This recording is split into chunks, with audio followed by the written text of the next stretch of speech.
En först Kyndil och så gärna Neistin av ötlen till Tjaldur 14 finalerna här.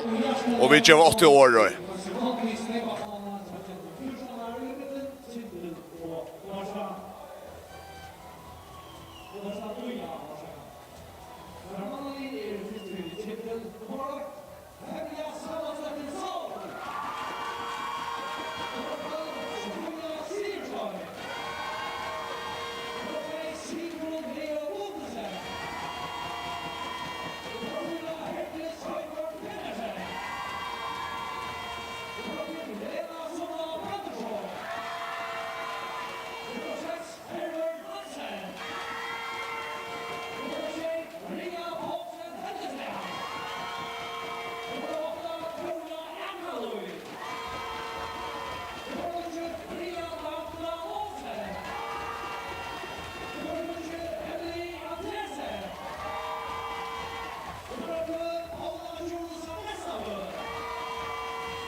Ja, så är det att lägga röpter upp här till G14 finalerna här i FAXE kondi Steba-kappensnö. Det är alltså Kyndil som prestar samman vid Hetta Lie som är samstarv i mitten Neistin och av Arjun. Och ta och en på ett mest i ta vara rätta näckvara som ta näckvara som nästa och någon så stäsne av att någon fritjagkvälde till G14 16 finalerna.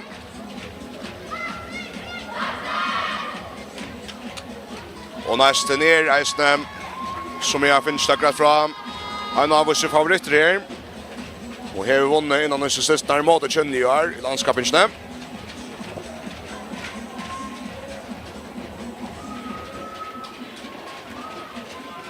Det är som Neistin för att börja vid bulten.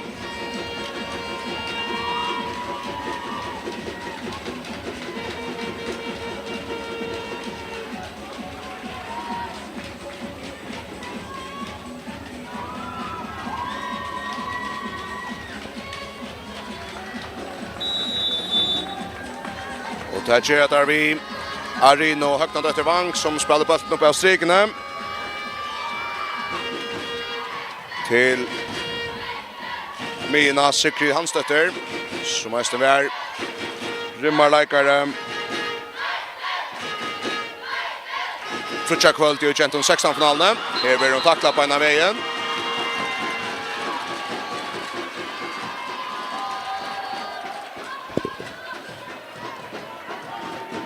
Tora Akralöj som börjar vi gå här tacklingar.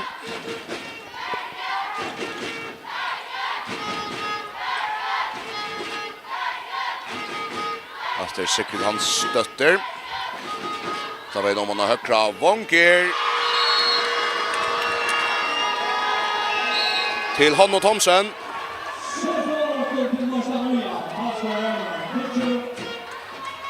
Hanna Thomsen vid första målen här där.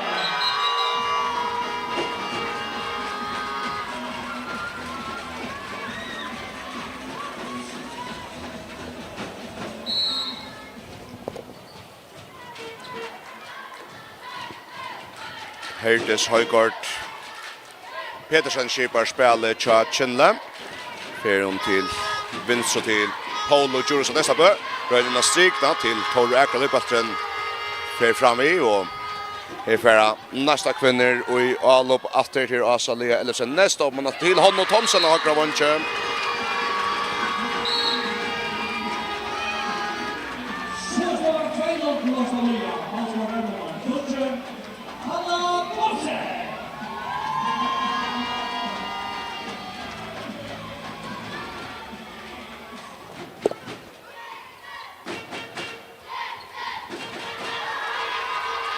Malmon tja nästan någon Björsk German Jakobsdotter Färmes som fädrar bulten här Sigrid Hansdotter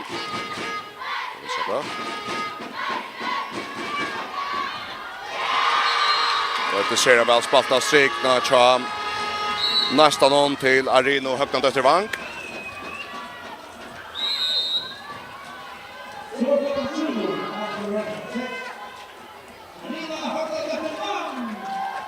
Neistin börjar vi att lägga sig 3 mål och 8 här.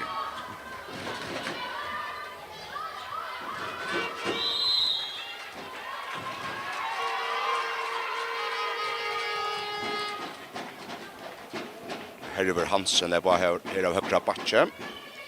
Högra Vonche Kyndil Helena Sundva Pettersson. Och vänstra Vonche Maria Damdal Olsen och här mål.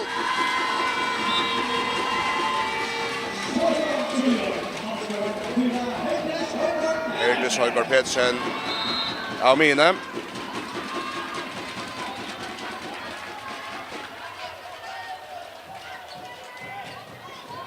Vi ser den första målet. Här lever Brunatre Hertes.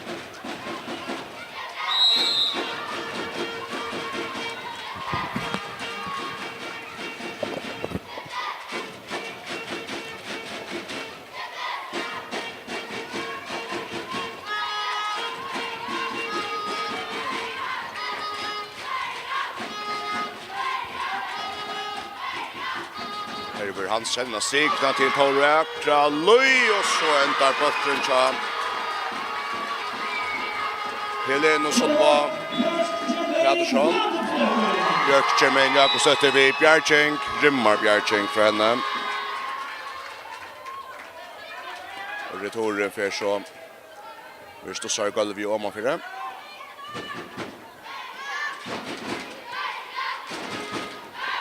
Neistin och i Aspala Allo batter och så högra batch man har högra Vonche men här är en vittla framan undan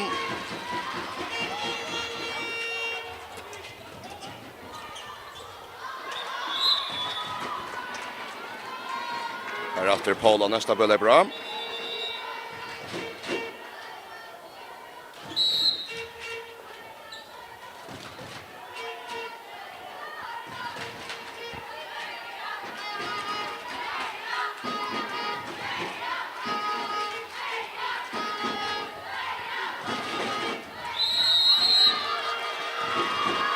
Efter en utsökning men tar missat ett nast från Kyndil. Och Neistin och jag kan föra fram i alla batter. Meta flöten av vänstra batche till Sigrid Hansen här meta efter. Sigrid. Skjuter och 5 och i Kyndilsmål och Bjergar men här är frukast framan undan.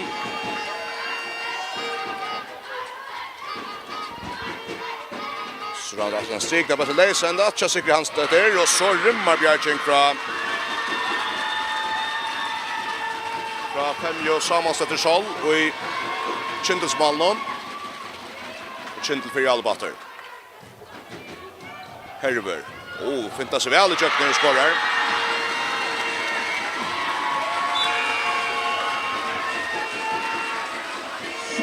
Herver Hansen. Neistin och jag att real uppe. Här, om man har vinstra vång på Atte Bjerking. Fra 5 och sammansätter Sol.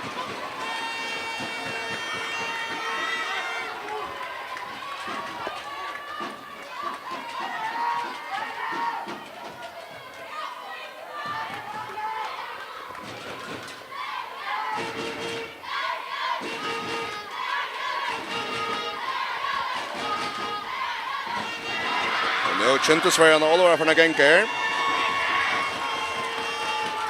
Standa stinnar hjälpa Malberg någon som man har skrivit hjälpa i nu eller väl senast nu. Här är sökt från Paulo Juros och nästa bö.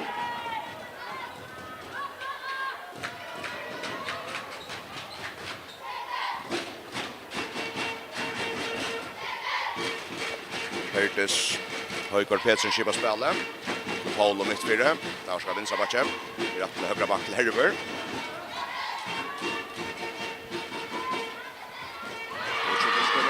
Kommer kökna vinsa vunche.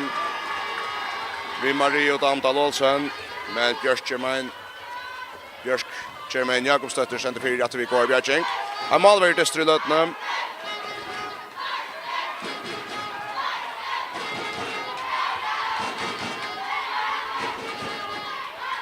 Det kommer bulten efter och till Jorun Mario Kjærbeck. Hon skorar. Neistin och jag lägger upp i 4 Malamone.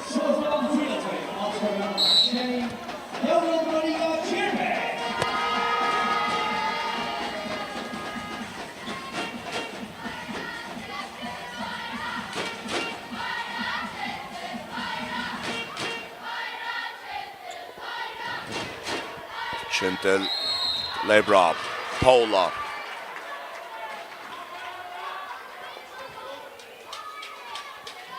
Vi tacklar mitt fyra.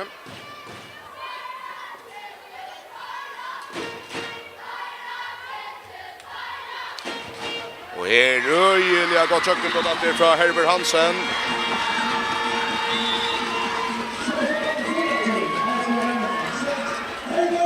Nästan till Sigrid Hansen upp i en god hoppskott att sitter väl. Sigrid Hanstetter. Här för Hertes Kyndil efter att leba. Vi tacklar den där.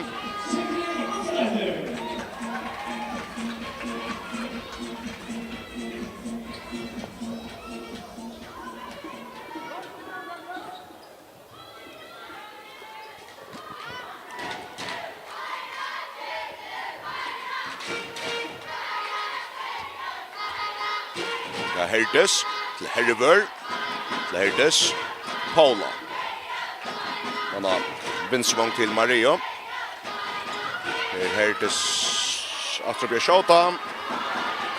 Men nu går välja i sörstövna.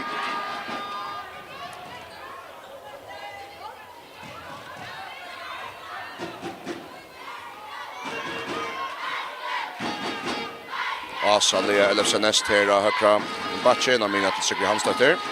Kommer Arina strikne runt. Ska mäta av flöten. Hyggrenar efter Arina strikne, men Kyndil Sverigstensten. Shot all upp smöla inte fram efter, men kanske skilla gott att Kyndil att taga man skipa all upp innan strikne Toro och Akralöj och att det kommer nästa veckan upp på plats.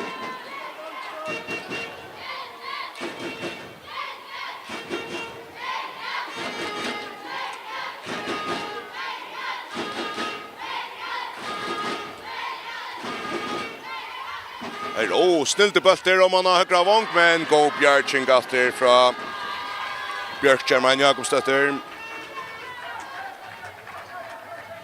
Det hörde Samin i Cham. Kyndil lite en snilt an bult länga laj om man har högra vång. Etnan stod inte på mål.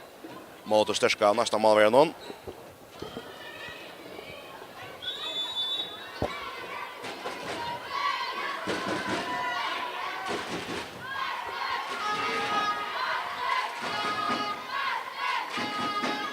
Efter Neistin. Arena runt oss ner då Asalea. Till Meto. Asalea. Här roar för och hon ända kanske ta fed och fintna. Kyndil för bollen. Leikar han blir jämnt och tar vi nästan noja och i lasten ner här först och 1 minut där. Oj, rimmar mål här från Kyndil. Paula Jurusa. Nästa bö. Vi ser skottet. Och så svär nästan att det sig grannstötter. Somolais. Störst mål. Anna Malicha sekret. Hanstötter.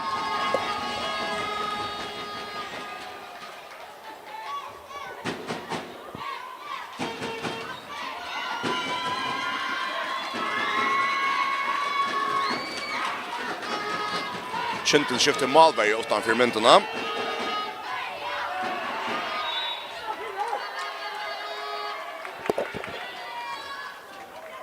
Här så får jag Søljan kommer in.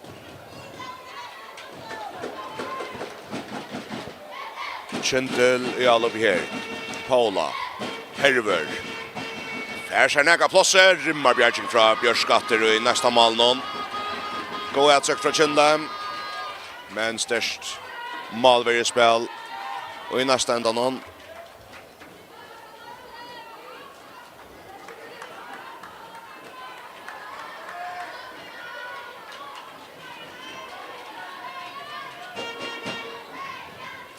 Neistin Atrialope.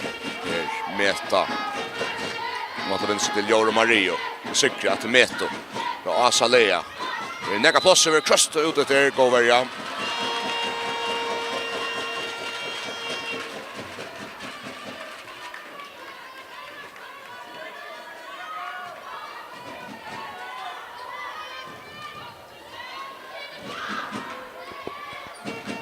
Sikri Hansen. Det var Tjaldur stora fjärste över rimmar malater.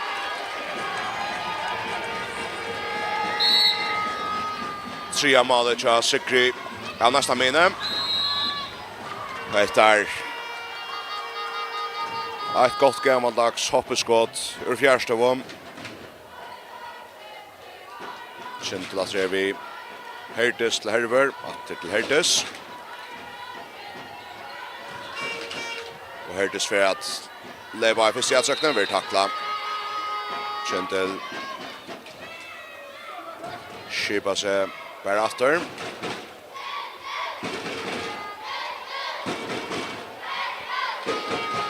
Så att det där lyckas samman här. Kommer Tora runt av strikene. Herver. Så Paula. Det är bra här. Röjna in i mål till Helene som kom i gång. Men det blir röjliga kross nästan där i botten.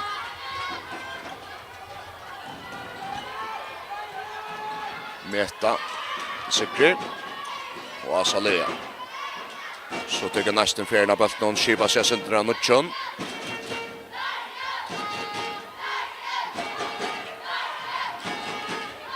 Sikri. Men jag kan plåse och ta ända vid en brottskast.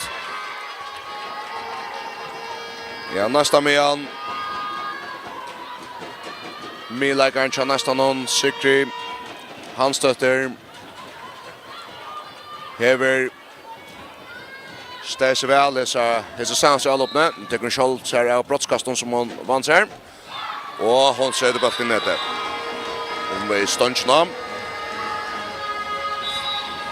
Fjorda målet till Sikri.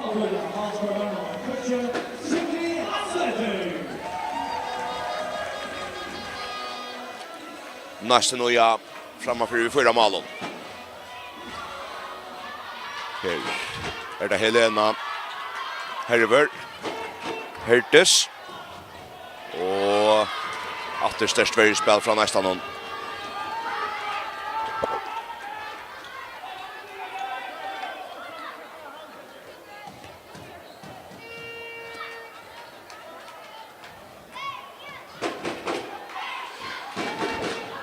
Rante Jakobs efter Petsen kom in för Kyndil.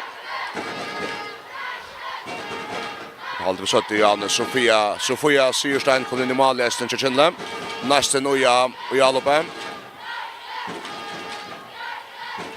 Det som altså samstarv med Neistin og Uja. Med til av fløten. Snilt spalt hvor en av strykene. Her. Jorunn Maria Kjærbeck enda, men Kyndilsfyren stenter sterk fire. Det er tver aldrig etter. Skulle ha helt skjøt her. Og bøtten fer fram i. Så Kyndil etnast. Og her Sverigestøvne ser av vel. Men nu en løt å se at her finnes ut seneste mål, og det er i fløv og øyne til å ta med om det er kun til etnast. Kyndil skifter utater, femja sammanstøtter Sol kommer inn. I målet. Her er det Hertes og Ranti, Herver. Herver lenge bedt om av vinstra vong, og her er ikke noe plass av færre. Ranti etter til Herver. Herver Hansen, det er bra. Snilt spalt den strikna, men nesten vil jeg ned Orvedjen og først stekka utsøktene.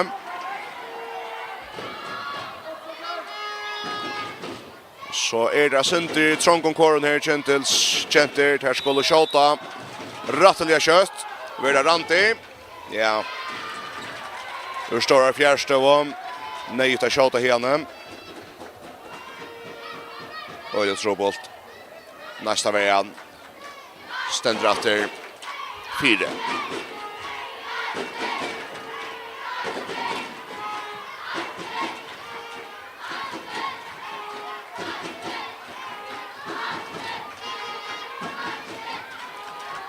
Jo, gå utsökt ner från Meto av flöten.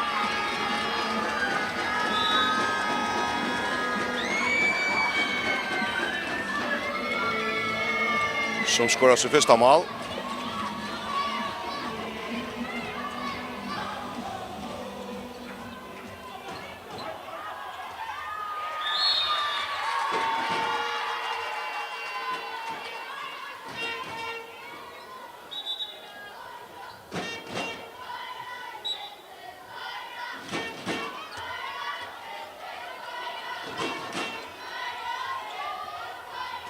Och går i gång för Kyndil, detta stackrar det inte på fältrån. Av bulten någon. Och i stegen kommer nästa kvinnor för framåt. Nästa vägen ner månaden ner. Och i löten får stäcka Ötlån Kyndil sätsökna nu. Senast och långt på löten. Lever nästan att det. Och man till vinst och till Jorunn Mario. Välskåra.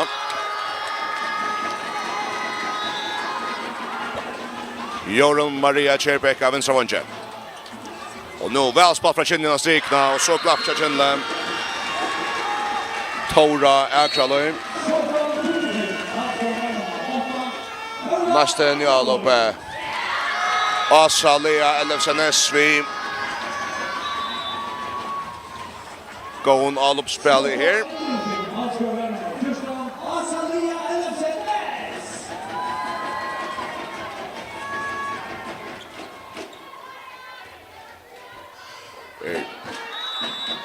Loa Sigrid Dahl Kristiansen kommet inn av skipa spillet til Kyndil. Som er Sigrun Leo Gottesen kommet inn av høyre vong til Kyndil. Jo, plass av vinstra vong og etter så sterklig velskåret Maria Damdal Olsen. Ja. Tvei gå mål i kursen enda vinstra vånge. Nå. En bølter som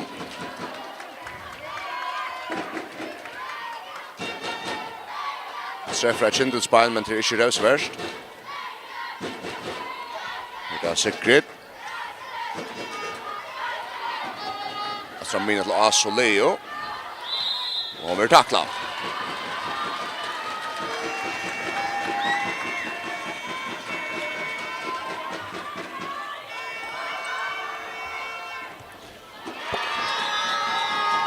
Och efter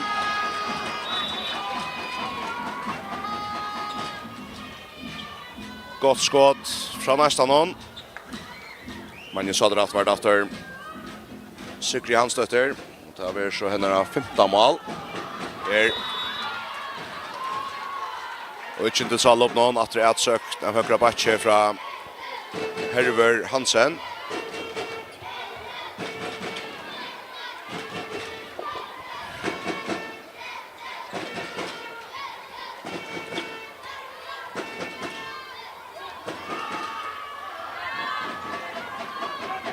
Så färdig kvart, så tacklingarna och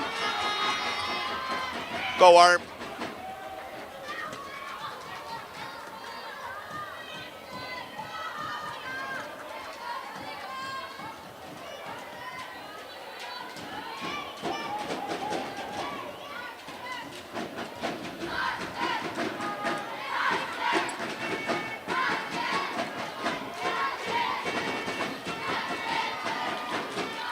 Neistin i alla Tjaldur.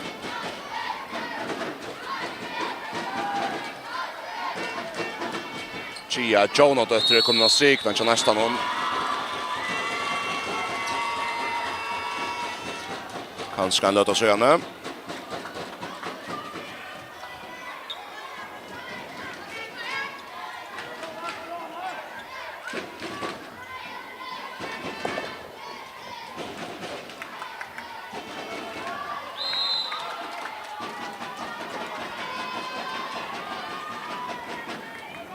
Vi spelar i vi har skilt rätt 25 minuter. Så Hollywood 3 minuter efter av förra halvlek. Här lägga plats in och strikna. Och i tog att Sikrona Kyndils strikna i huvudet snäsa runt så fick Neistin stäcka fyra förstone. Här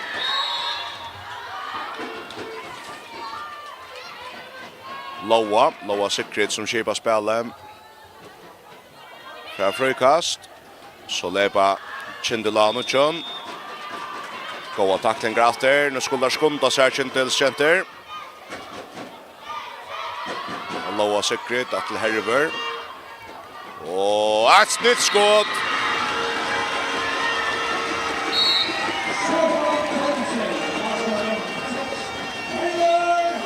Tria målet till Herver Hansen. Här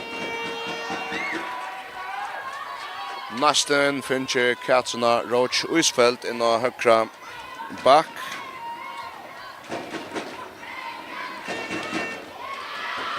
Och coachen till Sverige. Femja i Kyndilsballen för Fatra Bultnon. Nu Loa Secret till Herver. Paula. Det till Loa. Herver. Loa Secret här näga plats och broadcast. Brakta Welcham. Kyndils här stövna. Herver Hansen teker. Hon vill goa skotten Janne. Men Björsk Kjærman Jakob stötter. Sträcka till vid Bjärchenk.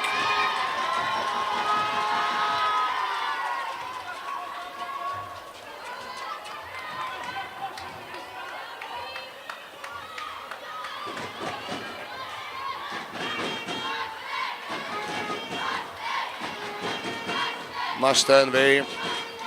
Jag vann jag skjuter att 20 sekunder efter att spela för halvlek. Sigrid Hansen sätter in en strik till G14A efter frikast. Och tar en gånger.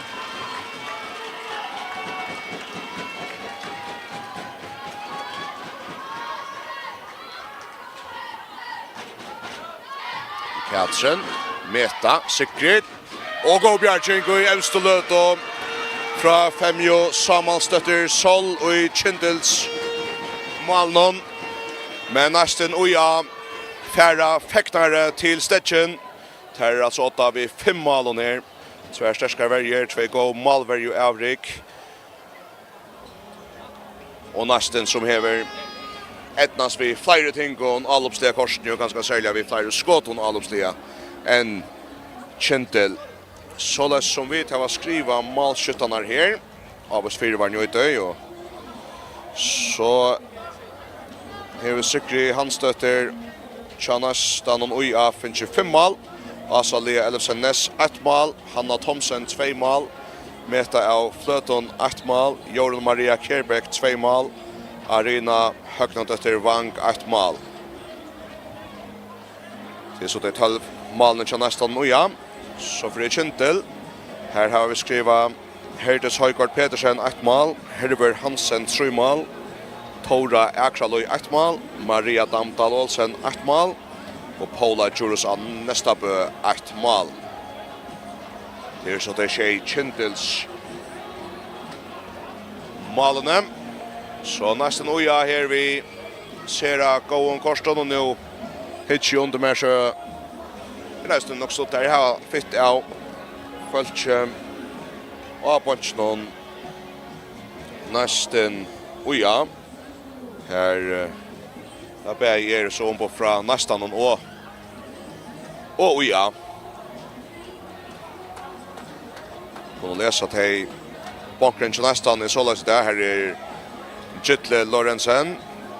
Nekva Sucha bunchen her. Hetta vikeskiftet. Ungdomsvenner til Neistin. Og så det Borche Marskowski som skiljer da på Uja. Her til Simon Heimars Petersen og Katrin Emilia Johansen av vennerbanken til Neistin. Vennerbanken til Kyndil så Roar Akraløy, Hans og Ajdal Kristiansen og Svein og Heijonon. Nå vil beina med til reier fra under 17 halvleik her. Vi skal lykke å lese navnet av leikeren opp. Om dere hjemme ikke skulle finne til vi. Kyndil, her man såleis, Femja sammanstøtter Skjold, så får jeg Sierstein til Malveianer. Så det Sigrun Leo Gottesen, Herdes Høygård Petersen, Helena Sundva Pedersen, Herver Hansen, Maria Paulsen Hettesdal, Tora Akraløy, Maria Damdal Olsen, Emily Andresen, som skiltet til Hei og Kranskia Eisene. Vi kan videre bantaren vi får i gang til. Paula Djurus av Nestabø. Loa Sikri Dahl Kristiansen og Randi Jakobstøtter Petersen. Nesta lie, her Eitas Høys, Bjørk Germain Jakobstøtter. Til hon vi hever steg i mal her til. Hin malveren eiter Eilen Malena Meren Olsen. Så det Elisa Maria Meren Olsen. Ria Reinerst Vesterklett, Katrin Roach Isfeld, Gia Jonathan, Arina Høgnadøtter Vang, Jorun Maria Kjerbæk, Meta av Fløton, Hanna Thomsen, Sikri Hansdøtter, Sikka Smera Ness, Johanna Østerø og Asa Lea Elfsen Ness.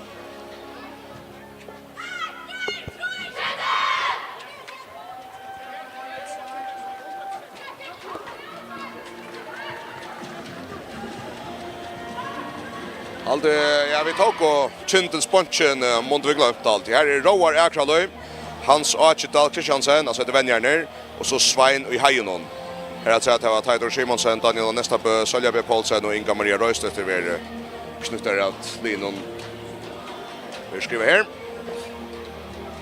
Kyndil byrjar. Her vi Mario Poulsen Hettesdal og strikene. Hon spelar efter till Loa Sikri Dahl Kristiansen. Amine, her högra batche Herver Hansen och högra bunch var Sigrun Leo Gottesen. Av vinstra batche Paula Djurus av Nestabø, av vinstra bunch Maria Damdal Olsen. Och i Malver Femja sammansätter Sol. Att etnast Paula Djurus av Nestabø att snäga sig jöknen.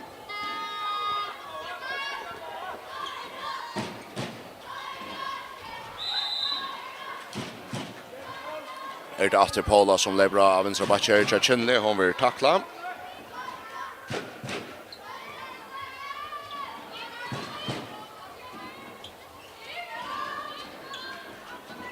Här Loa Sikri till Paula. Vi mot Herver, blir nog så brett ut här, trupult. Jag kommer att möjliga av varje centralisten Fríggjadagin. Sigrun Leo Gottesen spelar upp. Efter Paula som lever. Att det är något tvåtest.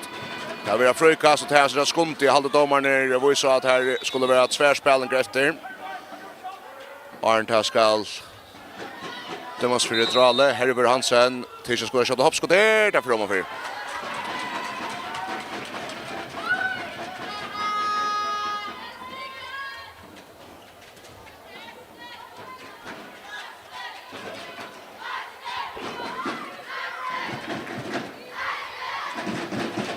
Neistin har Katrin Roach och Isfäll högra batche Amine Sigrid Hansdotter av vänstra batche Meta av Flöton.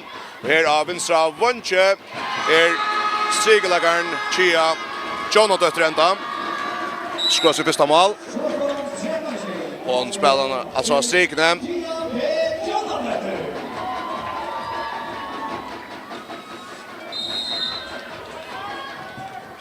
Och ända i här ut vi har skiftat plats vi Jorun Marie Kjærbeck som spelar venstre vonkor och högra vonche tja nästan hon Hanna Thomsen så håller vi det att finna allar sagt här Björkjemen Jakobsdotter i mål Sigrid Hansdotter ultimat i högra till Katsna och Sigrid Meta näga plats i venstre Jorun Marie switch till skott i här Björkjemen kör runt i backsätten Katsen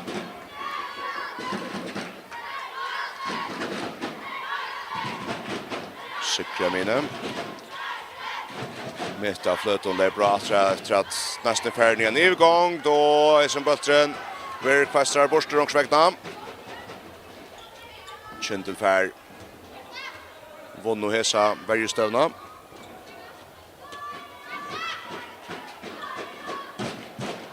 Det här över Hansen. Loa Sikrid efter till Paulo högra batche. Efter Loa Sikrid Herver. Maria Paulsen hette ställa strikning här. Herver Hansen tvåetter bulten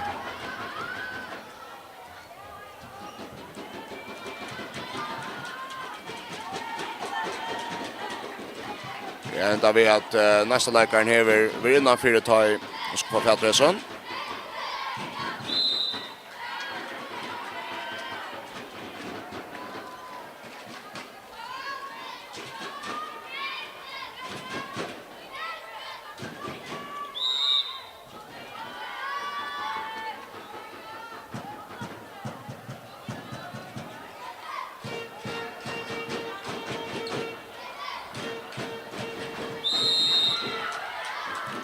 God tackling Gatro i nästa värna.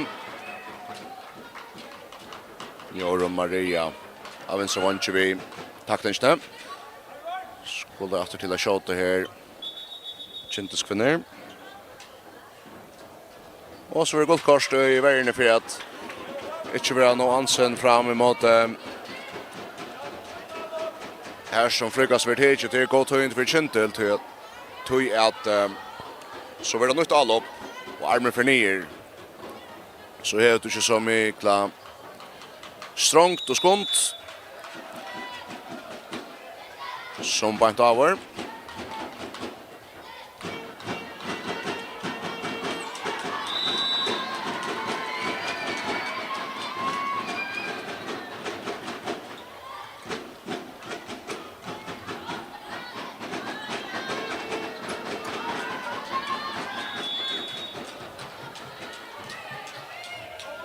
Nästa värn helt fram att stanta ser väl här och få tacklingar och alla flesta att söknar Tjaldur.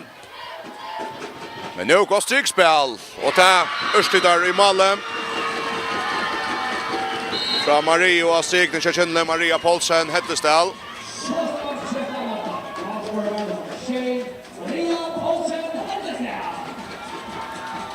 Nu spuske chanser till nästan men han ettnast. Hanna Thomsen och högra vånge till nästan någon. Vi sin trea målen.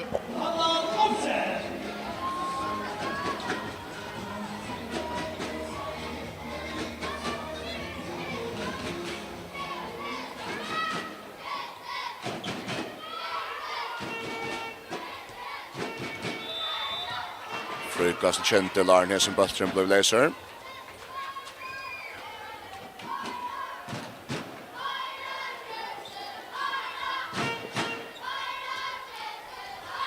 Paula. Vi går i att söka ner. Paula gjorde så nästa bö.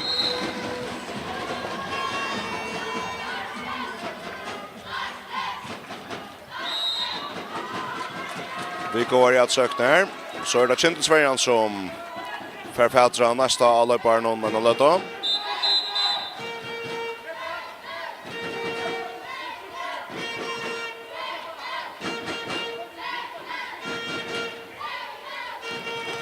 Leikar runt och världen också jämnt och alltid månaden kom så hampliga tölja miska sig förra hålla inte man nästan förra man framom och till liksom tal månaden som Kyndil långt inte att det nästan ökat vet så gärna nästan oja ska kunna med att vara rättra robotar nästan oja i all upp här Sigrid Hanstötter Mesta av flöton av vänstra batche. Kommer in till Katsona Roach och hon tripplar sig. Vi är det, men färger inte bult och vissar alla med igen. Vi målar. Kyndil för bult natter. Kommer fram att dra in att min kommun natter.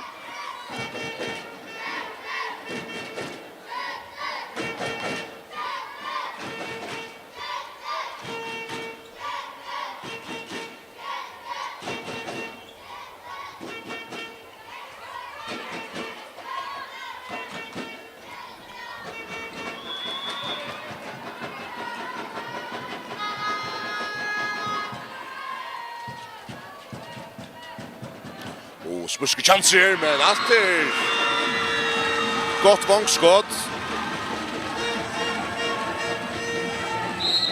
Maria Damdal Olsen var efter. Och vi Sadarat. Sera spuske möjlighet. Hon tar inte spuske möjlighet på en tarn. Hon spusker. Jag har alltid hört om krana. Askaplåser upp på Fröj. Och Gia Jonadötter. Stenter rätta stege.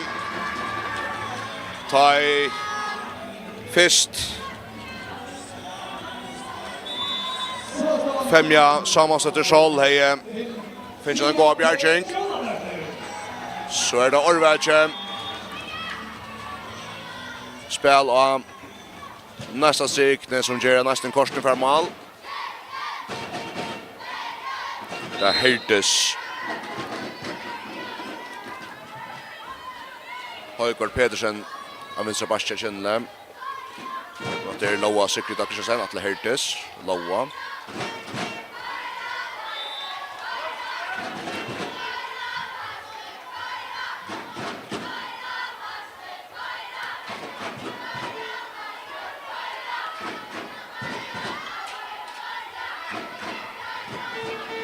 Och skott med Leitsjö, men go bjärking och i nästa mål efter Björsk Jakobsdötter vi står bjärking och nu får där bollen inte någon signal nästan Kyndil kör med mitten Ryan shuttle upp här i högra vånche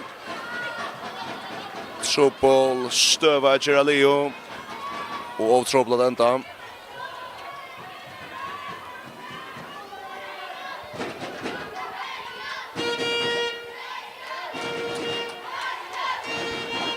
Så framvis nästan oja.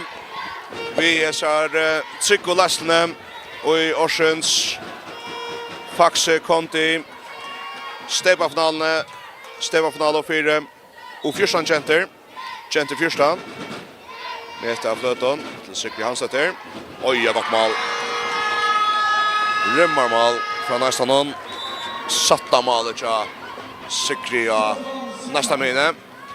Kyndil för att få hända bulten efter. Går att söka från Kyndil. Kostar en utvisning i nästa levne.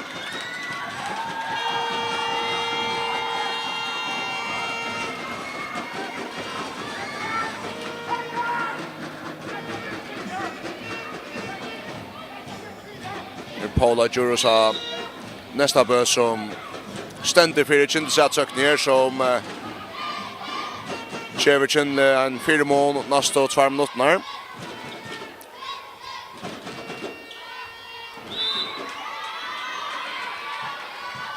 Gå nästa varje här efter.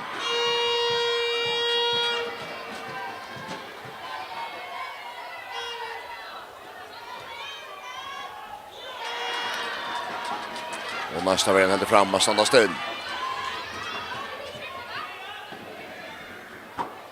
håast undermanna här.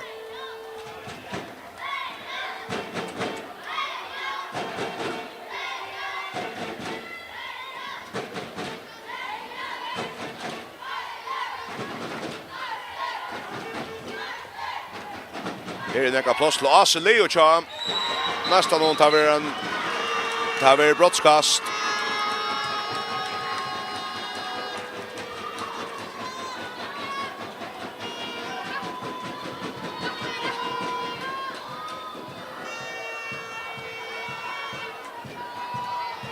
Som Sikri Hansdottir för att ta sig av. Samtidigt är det uthusen till Kyndil i stövne. Som nu stannar janta i fölkje nästan någon.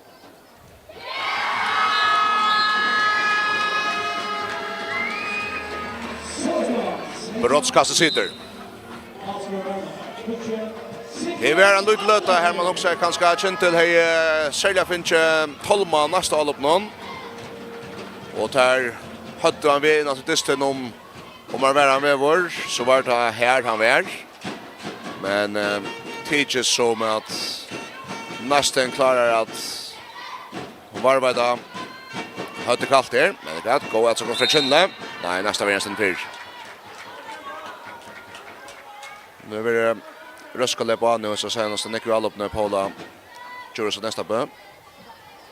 Det är efter Herdes som var Pettersson. Varsågod.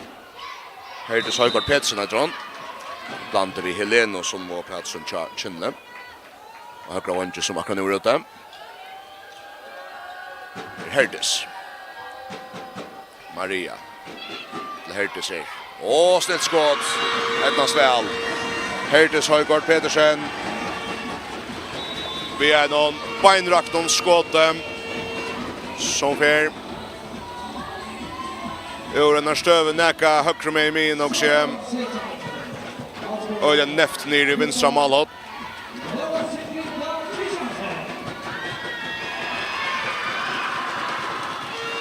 Nu är Kyndil som vinner sin tvåte sterator. Ja, Paula. Det är som näst tvåtest och till nästa värjan som ända vi har taktat skreft. Nästa nu ja. Underman är efter men korsning 8 vid 6 målen.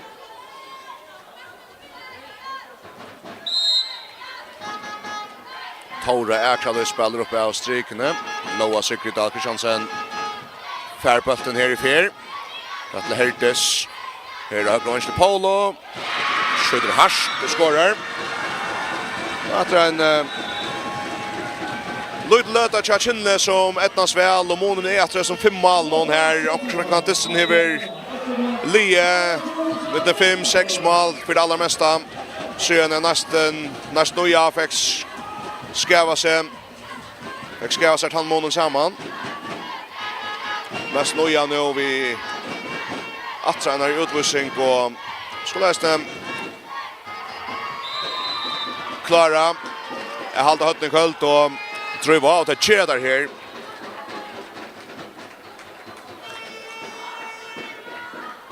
Ta Jorun Maria Kjærbeck av vänstra vänster på jöknen och Verfelt och brottskast till nästan. Sikri Hansdottir har skorat Schäfer när det hon för Röna Sjatter. Ta ver mot Eileen Maleno i Kyndilsmannen och för Pettersson.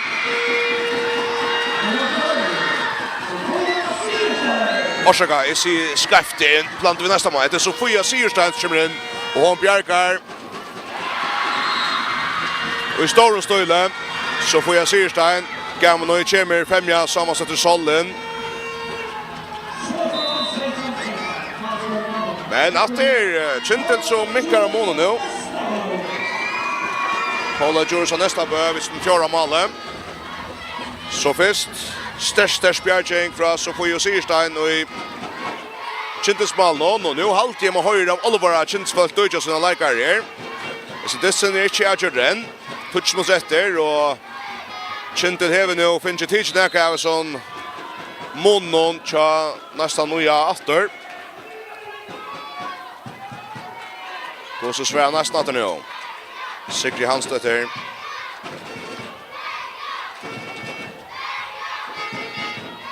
Oj, spelar väl en strikna här.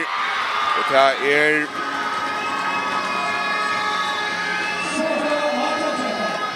Gia Jonathan som skorar och så är det Björsk i nästa mål då som också räknas ut för att stå nu just omvänt om var för jag sa att Kyndil uppe.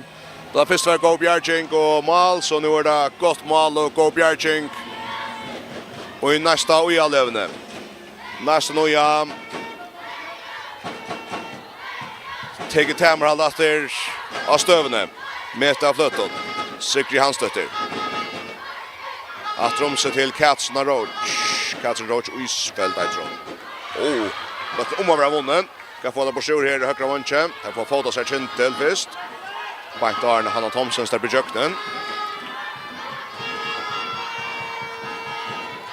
Men Kyndil Sverige för strångt. Nästa allop nu eller kvart. Ända vi en brottskast. Nästa vi han spelar Katsna Roach och Isfält i jöknen av Insabatche. Här blir Ronfält. Och så kommer alltid så får jag Siersteinen som är blandade Naunja och Janne. Kan hon att standa för brottskaston där vi måste samma kötta. Sikri Hansdötter. Och han föräldrar sig mal här. Ja. Så får jag Sierstein kommer in till två brottskastare och Lever Kvarkon att han normala.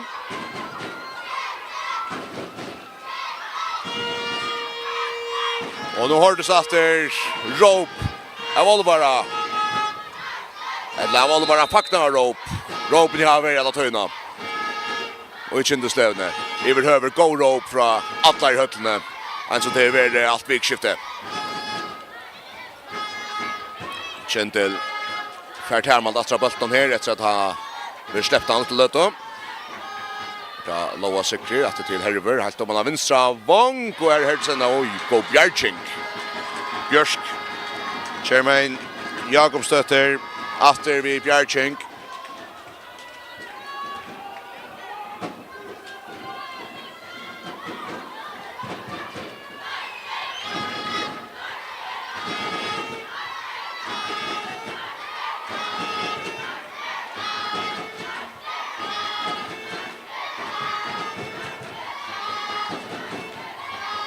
Sikri Hansdötter innan strikna.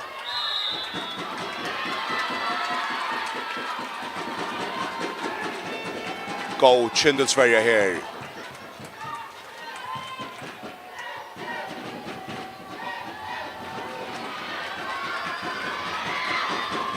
Oj, så är det Sikri Hansdötter som stjäl bulten.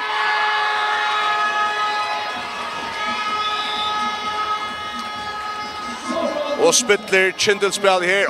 Gå utsökt ner. Ända vid brottskastet. Herver Hansen. För jöknen. Bant efter Sikri Hansdötter tjam. Nästan här skorar sig 8 mål. Här stjäla bulten. Och nu Herdes Højgaard Petersen vid brottskastet.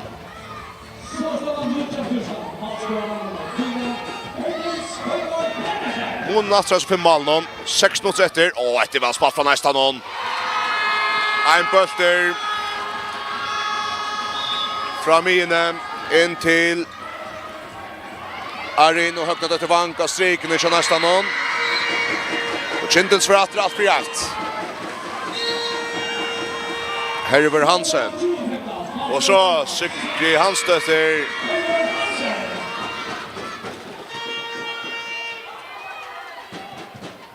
Som vi tacklar i Österlöta. Neistin och jag. Framvis fullt hammerhald av här.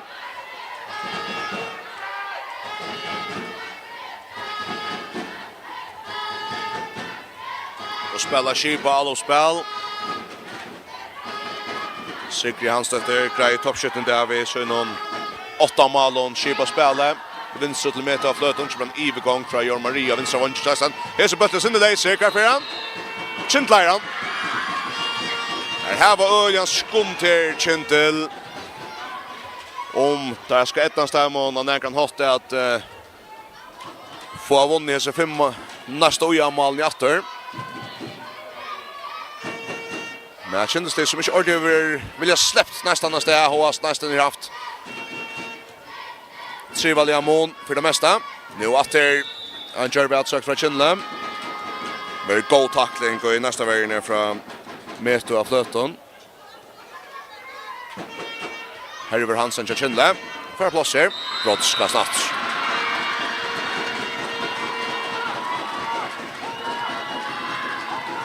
Brottskast till Kyndil åter. Det är åter. Hertes Højgaard Petersen skorar. Så är det 4 mål av månen.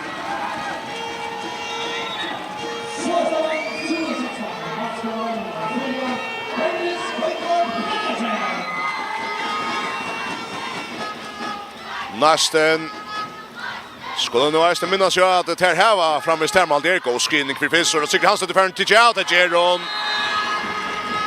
Då samstar mittlen. Nästa mina och Siglagarn och ta Gaknuter Sigrid Hanstötter till att skora så ut nutjana mål. Water månaden uppgör 5 mål till 4 måls för nästan oja. Nu har vi bäst 30 minuter efter att spela.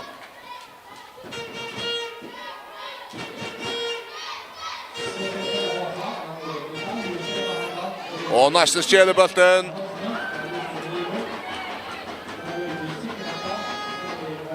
Och Atlas är fram att öka. Är det Asa Lea och man har högra vång till Honno Thomsen. Och ännu ett frallukt vångmål. Här är högra vånge. 4 målet till Honno Thomsen. Jag har bärlig inne vid Donald till. Och har på vången nästan. Nu är också Vas nu är Akförsta Vas vi domar på det tog in med stäcka.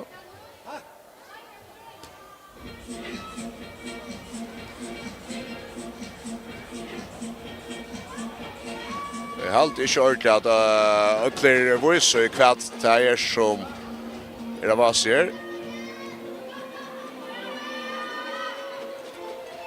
Utanför Mentorna kommer Sofia Syrstein in och i Kyndilsmålet till Lesar. Hämtar senaste halva 3 minuten. Ja. Det ska vara så att han likar Lotte ur Albanon. Det var Sigrid Hanstötter till nästa någon. Skulle gå ut att till straffire. Och ett gott skål med träffar pant och att först och så ner i golvet och ut. Kan nästa fra him in helt där. Det är väl spaltan sig. Den här på till framkorsen. Kyndil Sverige får sig öster löt och fast boll fram med högra vång och Ilja Krost så fram mot striken här och kan få det på sjö. Frikast.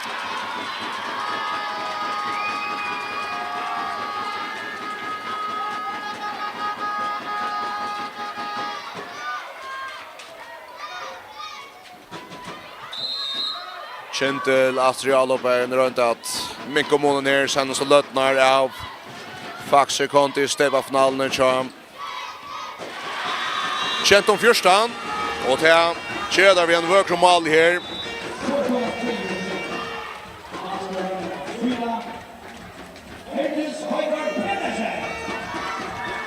Femta målet till Hertes Højgaard Petersen och att det är så Søljan som teker nästan boll och ta för harsten halt in med ståndsna. Snitt skottet.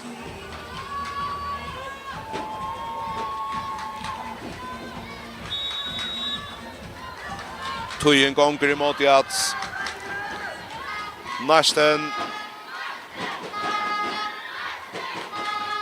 vi stäppa vinnare och efter gott sigspel från nästan någon Arina högnad efter vank. Neistin hever här att säga att Neistin sett Elisa och Maria Merin Olsen. Och ja, innan kommer in av vänstra vången nästan någon. Här alltså att i malen här vid Bjärking. Eilen Malena, Mirin Olsen. Och så kan Arina inte sätta punktum här för nästan och träffa ståndsna.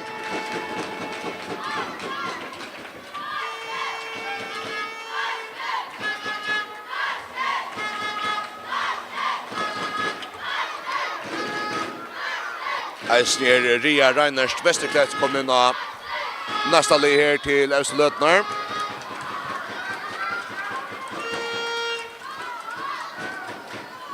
Nu, mycket skondra står i Aren. Kjent i fyrstan, tja nästa någon och uja. Kono kalla sig. Vinnare av FAXE kondi Steba Kappenstö 2024. Och i Eydnudeildin här. Nästa uja.